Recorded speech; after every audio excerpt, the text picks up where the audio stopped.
የሕዝቡ ጩኸት ከምድር አልፎ ሰማዩን ያናውጠዋል። የአንበሶች ግሳት ከመሬት በታች ይሰማል። አየሩ በደም ጠረን ታውኳል። እዚህ ቦታ ላይ ጀግኖች ተፈጥረዋል። ንግስታቶችም ተዋርደዋል።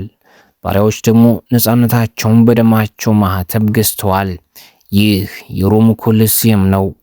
ዛሬ የምነግራችሁ ስለ ፈራረሰ የሰው ልጅ ስራና ስለወደቁ ድንጋዮች ብቻ ሳይሆን በእነዚህ ግድግዳዎች ላይ በደሞዝ ስለጠገሙ ምሰሶዎች ስለተቀበረ ታላቅ ስልጣኔና በአንድ ንጉስ ሞት ምክንያት መፍሰስ የጀመረው የደም ጎርፍ በአንድ መነኩሴ ሞት ምክንያት ቀጥ እስኪል ድረስ ድፍን ሙሉ 400 ዓመታትን ምን አይነት አስፈሪና አስገራሚ ነገሮች ተፈጸሙበት በሚል ሁኔታ ተንተርሰን ሁሉም መንገድ ወደ ሮም ይወስዳል እንደሚባለው አባባል አሁን የስልጣኔ መነሻም መድረሻም ወደ ሆነችው ታላቋ ሮም በአይነ ህሊናችሁ ወደ ኋላ 2000 ዓመታትን መልሼ ልውሰዳችሁ። ሮም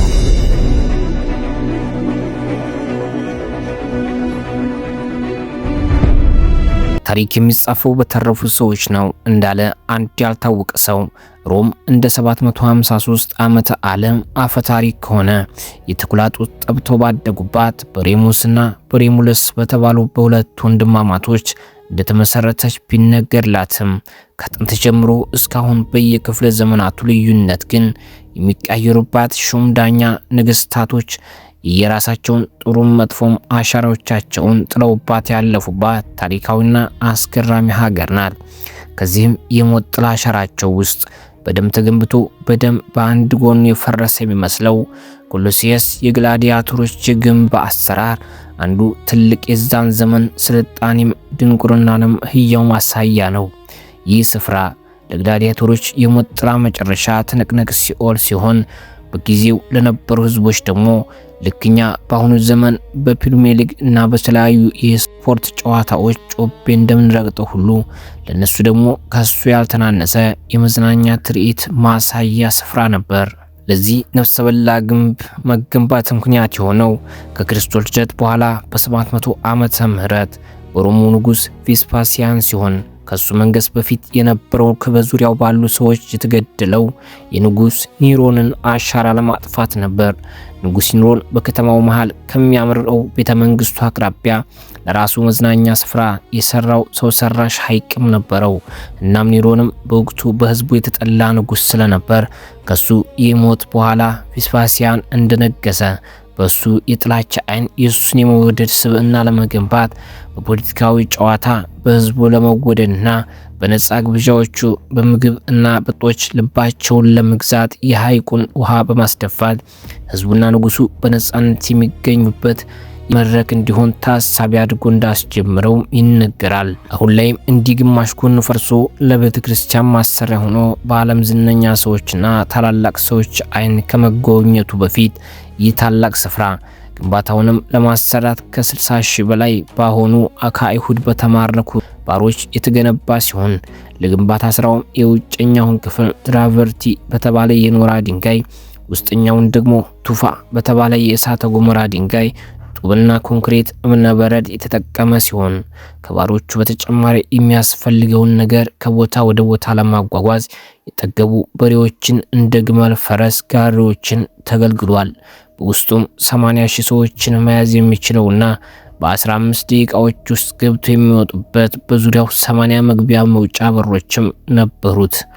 በዚህ አስቸጋሪ ስራ ባሮች ከ15 እስከ 18 ሰዓታት ያለምንም አይነት ረፍት የሚሰሩ ሲሆን አንዳንዴ ተስቷቸው ከወገባቸው ከትከሻቸው ዛለ ሲሉ በጊንጥ እየተገረፉ በስራውም ላይም በሚፈጠሩ አደጋዎች እየሞቱ ላባቸውና ደማቸው አብሮ እየወረደ በዛ ላይም የሚሰሩት የራሳቸው ወገኖች ባሮች ወይም ግላዲያቶሮች የሚታረዱበት መሆኑን እያወቁ ሲሰሩ ለአእምሯቸው ከግርፋቱና ከአድካሚ ስራው በላይ የውስጥ የሚደማ የልባቸው መማቸው ነበር። ግንባታውንም ለማጠናቀቅ 1 ዓመት ብቻ ሲቀረው በምናቡ የሳላቸውን የቅዠት ህልሞቹን ሳያይ በ79 ዓመተ ምህረት ንጉስ ቬስፓሲያን ከየት መጣ ባልተመገተኛ ትኩሳት ታሞ በቁሙ ሲሞት ልጁም ቲቶ በሱ ፈንታ ተተክቶ በ39 ዓመቱ የንግስና ሹመቱን ተቀብሎ የአባቱን ጅምር ስራዎች እስራኤል ከሮም ባደረገችው ጦርነት ወቅት እስራኤልን ወሮ የእስራኤልን ቤተ መቅደስ አቃጥሎ በመጣው የቤተ መቅደስ ወርቅና ብር ማርኮ ባመጣቸው በአይሁድ ባሮች ከመሰረቱ እስከ ጉልላቱ በቀን በጨረቃ በክረምት በጋ ሳይል ጥንቅቅ አድርጎ ሰርቶ ጨረሰው። ግንባታው በ80 ዓመተ ምህረት ካለቀ በኋላ 100 ቀናትን ነጋሪት እያስጎሰመ ሙሾ የመሰለ ዘፈን እያዘፈነ ወይንን ከደም ጋር እየተጎነጨ በሻሞላ ውረድ እንውረድን እያባባለ ክብረ በዓላትን አደረገ።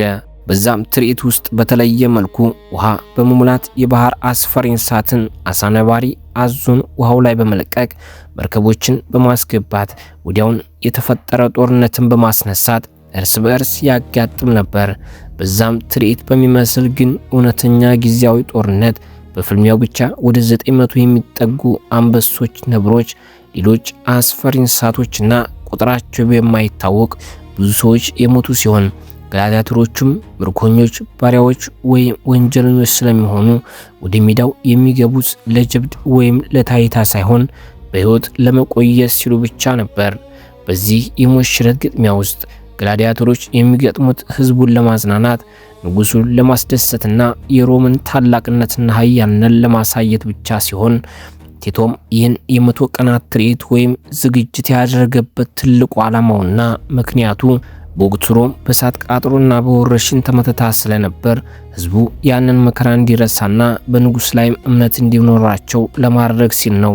በሁለተኛ ደረጃም የቤተሰቡን ስም ከፍ ለማድረግና አባቱ ቬስፓሲያን የጀመረውን ግንባታ በማጠናቀቁ የፍላቪያን ስርወ መንግስት ዝናን በነገስታት የፍክክር ዘመን ስሙን ለማናኘት ነበር። ቲቶም ብዙም ሳይቆይ ባስመረቀ በሁለተኛው ዓመት በወንድሙ በዲማቲያን ተመርዞ በትኩሳት ምክንያት ከሞተ በኋላ ወንድሙ ዲማቲያን በወንበሩ ተተክቶ ኮሎሲየስ ላይ አንዳንድ ማስተካከያዎችን በመጨመር ይበልጥ አሳምረው። ለምሳሌ አስፈሪ እንስሳቶች ከመሬት በታች በሊፍት ወደ ሜዳው የሚገቡበትን ሁኔታና ተመልካቹ ፀሐይ እንዳይመታው ፀሐይን የሚከላከል ጃንጥላ እና ሌሎች ነገሮችም ጨማምሮ ይበልጥ አሰርቶበታል።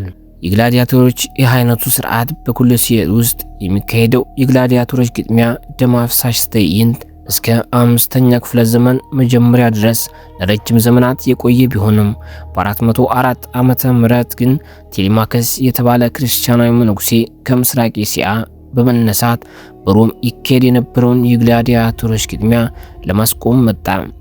ሮምም እንደደረሰ በከተማውም ሲዘዋወር በኮሎሲየስ ውስጥ ሰዎች እርስ በርስ ሲገዳደሉ ሲመለከት ወደ ሜዳው ዘሎ በመግባት በክርስቶስ ስም ይህ ነገር ይቁም በማለቱ በሜዳው ላይ በዙሪያው ባሉ ተመልካቾች በድንጋይ ተወግሮ ተገደለ።